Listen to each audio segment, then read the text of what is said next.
Yeah. Going up there? I don't know yet. Gotcha. Maybe Saturday morning. Okay. If they qualify for Saturday morning. Yeah. All right. Hope everyone's doing well. Good to see everyone back again. Start of our mini camp, 3 days of mini camp here. Everyone's in attendance. James Cook, I know that'll be a question, so I'll just get out in front of it. So he will practice as far as I know at this point. So I really appreciate him being here. And the other guys that will not practice due to injury at this point, at least, are KJ Hamler, Taron Johnson, Cam Lewis, Connor McGovern, Joey Bosa, Balin Spector, Cole Bishop, and DeMar Hamlin. So all are in kind of different situations as it relates to coming off injury, back from maybe a surgery or, a recent tweak here. So Shaq Thompson, we added Shaq, as you guys know, and Shaq will be out there, but is not going to participate in practice in full fashion. He'll be limited at best. So he's coming off of an injury. For those of you that may know, may not know, he's coming off of an injury and a surgery from last season. So we're working through that with him here. So the rest of the time is yours. Just address the James Cook situation. I mean, obviously we're glad he's here. If you could just expound on, that happened today. Well, I credit James. Business is business. At the end of the day, I know he loves being around this team and the guys in the locker room, and he loves to play football. So I respect his decision to be here and be amongst the team and get some work in today. And we're looking forward to that. Do you believe then that this is over in terms of him being in training camp and everything? What does this signify anything? We're just taking it one day at a time. Yeah, one day at a time. I mean, we've all been around this league a long time, and everyone has their own situations. They're all different, right? So I think, again, we need everybody to win, and we need everybody to practice. And we expect James to be there and be there on time, but also understand his situation. Hey, Sean, on all the guys not working this week, are there any concerns about them being ready for the start of camp? Not at this point, to my knowledge, and what Nate has shared with me. So, things come up between hopefully not, but they do come up usually, over the course of that summer break, and so part of it is you get tweak here or tweak there, and the players and taking ownership of make sure they communicate to our training staff so that even the smallest things that we can get out in front of them.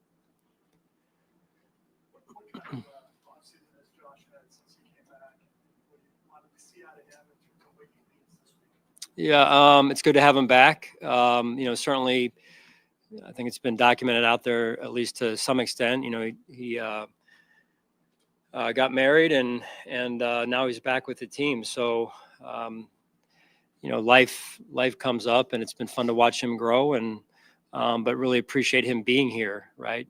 Because this is his team. He is our unquestioned leader and leader of the team. And what he does is, first and foremost, lead by example. So, yesterday even he was first one in our meetings that we had with the players, just in terms of the physical process. He was one of the first in line, and which I thought was really impressive, right, based on his events of late. So.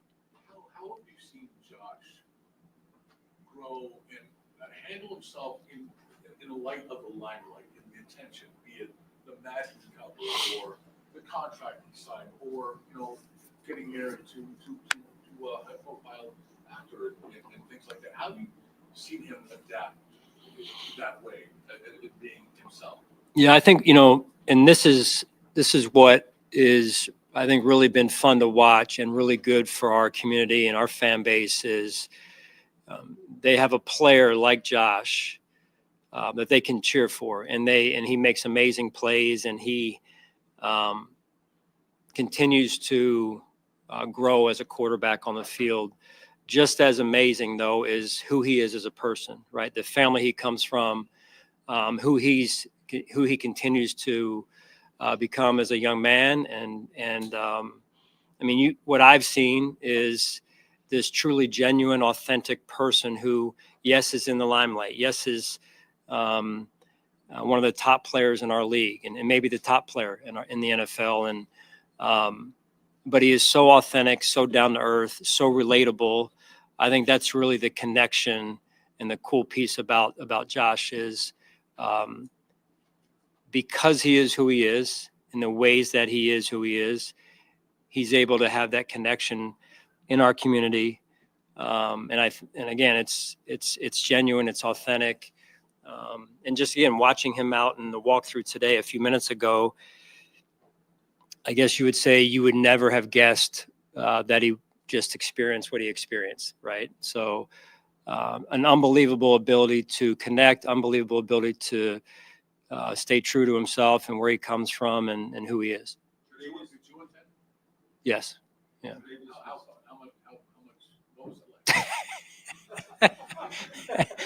I was very grateful to be there. Number one. Two, just it was what you would expect of a wedding. Just great to see, and two really special families coming together. What we would expect as a wedding? Next. We won't get into maybe what you would expect. Sean, what can you tell us about Shaq Thompson and your time with him in Carolina, and his role, what his fit is for your type of defense? Right. Yeah. I mean, we drafted Shaq when Brandon and I were both there, and really, really good player, tough, smart. He's been through some injuries over the course of the last few years, so that's been hard to watch from a distance. And the latest one we're working through, as I mentioned earlier, with him now. But when you talk about a player that can play more than one position, you talk about a player that can help create a certain toughness or bring a certain toughness with him, nastiness to a defense, to a team. He's all about the right stuff as a player and a person. Tre'Davious was asked last week about guiding Max into this new phase of his career at the professional level. How have you seen him begin to mentor the rookie? It's again just like Josh, incredibly impressed by Trey and his willingness to serve, willingness to share, willingness to impart the wisdom he's gained in this league for however many years he's now been in the league, and share that with those young players. It's incredible. Especially when they're battling for potentially the same position. I think that really says a lot about who Trey is as a person. And, these words did not come from him, but when I survey the situation, I look at it like, Trey knows he was our first pick here. Right. And it's almost like he feels like he's back to play at a high level. But he's also here to help serve the future of the organization for many years to come. And I think that says a lot about who he is and his actions day in and day out. Do the injuries to Jerron Johnson and Cam Lewis create a growth opportunity this week for Hancock to really get some reps at nickel? Yeah, no doubt. Anytime somebody's out, right, it's an opportunity for somebody else to step in and show us what they have. And so those are two young players that have had opportunities more so this spring. And Cole being out today, will provide another opportunity for some of those young safeties, to show us what they have. Was Matt Milano done this spring? He's not on the list that you gave. Yeah. Is that a good indication that he's where you want him to be physically right now? Yeah, he's dialed in. Physically, he looks really good, and he's just really trying to have a good off season. I think it's been the first in 1 or 2 years now where he hasn't been having to rehab necessarily. So, but Matt's always working on things, always working on his body, making sure he is in prime condition come training camp. What would make this a successful week for you guys? I think, more than anything, it's how can we continue to connect now that everybody is here? Not everybody's going to be practicing, but everybody's here under one roof to continue to connect as a football team. Just adding, say, for example, Shaq in the last 24 hours, right, is how does he integrate into who we are? The connections that he makes in that locker room, that they make with him, doing that now, I believe is important, that we get started, going into training camp. That's a big piece of us this spring. That's going to have to continue in training camp, the connectedness of our team. And then the techniques and the scheme and the playbook and introducing these guys that way. And then there's this other piece over here, which was already asked about, with who's not practicing, and making sure that we can stay as healthy as possible this time of year and then through that break. So I know it's not just the next 3 days, including today, but over the summer break. We call it a break, but the players know it's time to ramp up as they head into training camp. Obviously, that new defensive line group, the guys that you brought in, kind of meld with the guys you already had. Yeah, really, really excited about those young guys. And it's not just them; they're integrating into a veteran group in some ways, and some of the newer players are actually veterans as well. So, kind of hitting it from 3 different angles, and been fun to watch those guys work and work with the coaches and work on their techniques. And that's as I've said before, we're going to go as the D-line goes on the defensive side. So having some young players in there, adding some new players, we've got to get healthy in that room and stay healthy. That's also a big part of it. To that point, Coach, is Walker doing more than maybe he did when he first got here? How close is he to being fully cleared, full goals? I believe he's on like 4 reps a period right now. He went from basically no reps to he's up to 4. He'll graduate to 5 in the next day or two, and then we head into the summertime with the intent of training camp picking up where we left off, at least. So yeah, he's come from a long ways away, and credit to him, credit to our training staff, and now we're in a position where he can start to rep and get more and more run. What have you seen from Max Harrison? It's only been a month, but from a rookie, first time on the field in minicamp to where we are now? Well, I think everybody saw the night of the draft was the character really shown through for who he is as a person, the energy he brings day in and day out, vibrant personality, great smile. Now it's time to play football, right? So, he's learning the playbook, he's learning the techniques again, the onboarding process, how life is in the NFL this time of year.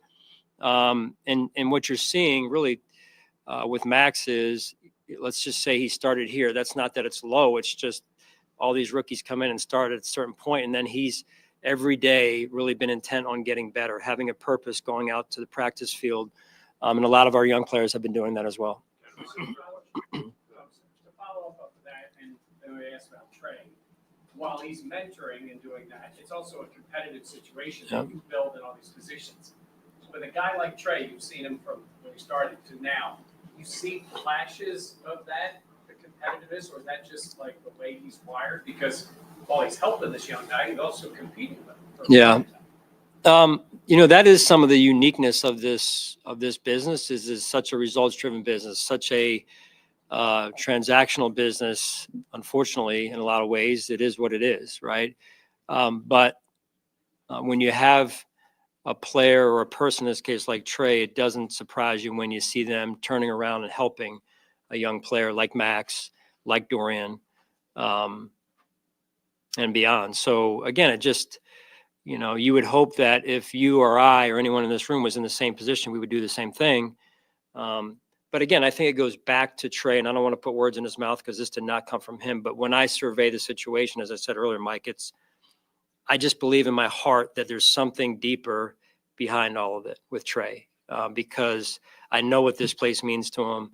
I know what he means to us and to me. And then I just feel like, he wants to see the Bills continue to do good for years and years to come.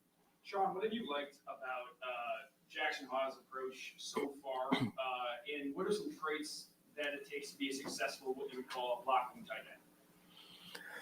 Well, you got to have the personality, right? You got to love the friction. You got to love the conflict, the confrontation, as we call it. I think that's the start of any person who likes the physicalness of the game is you got to want to be in that street fight. And it's really, all off of film at this point because we're in shorts, t-shirts, and helmets.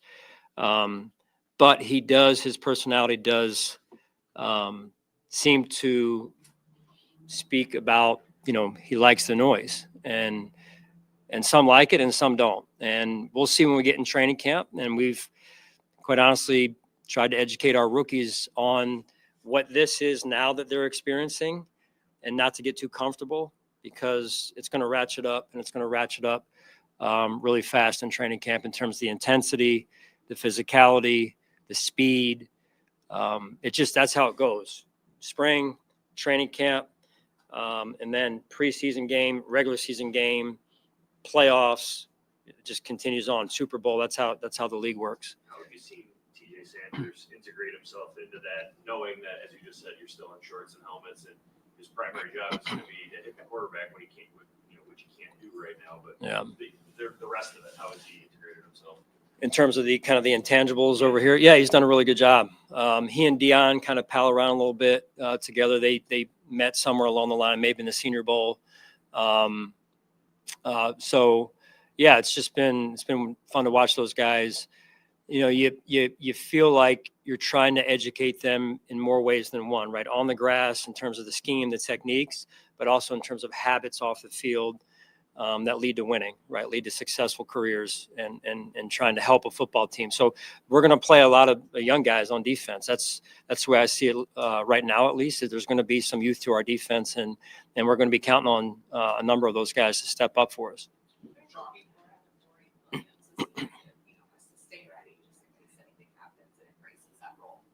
What was your first part, Kat? Just what are you looking for out of that? Yeah, continued improvement. We know who he is, and you talk about physicality. I mean, he's as physical as there is on our football team. He loves the noise. He loves contact. Now it's continued to grow in playing the position, right? And linebacker's a tough position when you're back at the third level of the defense, safety in particular. The game slows down a little bit. But when you're up closer to the line of scrimmage, the game moves faster and faster because of the indicators, the triggers. So the ability to process, you got to be able to process quickly, and add up 1 + 1. And he's really grown in that area, and I think he's closing that gap every day. Sean, I don't think we'll talk to you the rest of this week. So what's the message you generally give after this period to the guys as they leave before they come back to camp, especially the young guys, and how to kind of create that space of being ready, but also taking time? Well, we talked a lot with the veterans yesterday through their physical process as they met with our docs, and just overall checking in with them. There's guys who have already built their routines through years and years of going through it, and then there's the second and third year players who still need a little bit of, hey, hand on the back. Are we good? You've got a good plan. What's your plan? Now go execute it. And then for the rookies, it's really starting from ground zero and saying, hey, this 5-week stretch. What is your plan? What do you have in mind? How much are you traveling? Where are you going to be? Because they don't know, right? And I think the best teacher is their teammates. So veteran players at their position who have been through what they're going through. And the truth is that it's no matter how hard you work, it's hard to be ready for something you've never experienced before. So that veteran leadership and the way that those guys are sharing their wisdom with our young players is a big help. And you can certainly, it's like this time of year, you can't win a world championship this time of year, but you can certainly lose it. And so in the same way with a young player, now's their time to put themselves into position. Are you going to be able to be fully ready? It's just really hard, right?